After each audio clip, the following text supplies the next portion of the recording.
கடந்த வாரம் நடந்திருக்கக்கூடிய ஒரு முக்கியமான பிரச்சனையை சொல்கிறேன். எங்கே பிரச்சனை நடந்துன்றதையும் சொல்கிறேன். அமெரிக்காவில் இருக்கக்கூடிய பாக்கெட் ஓஎஸ் என்ற ஒரு கம்பெனி வந்து கார் ரெண்டல் செய்யக்கூடிய நிறுவனங்களுக்கு வந்து சாஃப்ட்வேர் செய்து கொடுக்குற ஒரு கம்பெனி.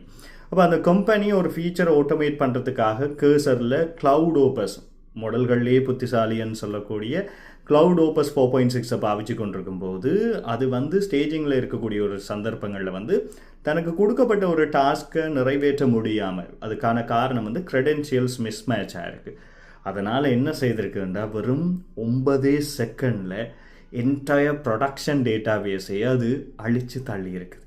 யோசிச்சு பாருங்க, ஒரு பெரிய கம்பெனி, நிறைய நகரங்களில் பிரான்ச் இருக்கக்கூடியது, ப்ரொடக்ஷன் டேட்டாபேஸ் இல்லாமல் போச்சுன்னா யார் கார் எடுத்தவங்கன்னு தெரியாது, எந்தெந்த கஸ்டமர்ஸுக்கு என்னென்ன பதில் சொல்கிறேன்னு தெரியாது, வேலிடிட்டி தெரியாது, எல்லாமே சாஃப்ட்வேருக்குள்ளே தானே இருக்கு. ஆக இதுக்கான காரணத்தை திரும்ப ஏன் இப்படி செய்தனி என்று க்ளவுட் ஓபஸை கேட்கும்போது அது கொடுத்துருக்கக்கூடிய கன்ஃபெஷன் என்ன மாதிரி இருந்திருக்குதுண்டா, நான் எனக்கு தரப்பட்டிருக்கக்கூடிய அனுமதிகளை மீறி செயற்பட்டிருக்கிறேன். இது வந்து என்ன, அந்த ஏஐ ஏஜெண்டால் தான் இது செய்யப்பட்டிருக்கு. அதாவது வந்து அந்த பெர்மிஷன்ஸை, ஒரு குறிப்பிட்ட பெர்மிஷன்ஸ் கொடுத்துருந்தாலும் அதனை தாண்டி மீறி இது நடந்திருக்குன்றது வந்து மிகப்பெரிய கேள்விகளை உருவாக்கி இருக்கிறது. முக்கியமாக ப்ரொடக்ஷன் ரிலேட்டடான விஷயங்களில் வந்து ஏஐயை நம்பி இறக்கலாமான்றதுக்கு இது ஒரு பெரிய கேள்விக்குரிய தந்திருக்கு.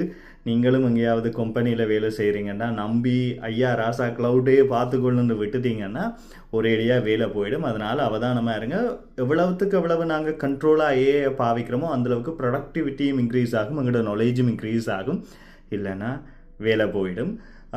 இந்த மாதிரி மேலதிக ஏஐ மற்றும் டெக் விவரங்களுக்கு ஸ்னிப்ஸ் ஆஃப் கிருவா ஃபாலோ பண்ணுங்கள். தேங்க்யூ.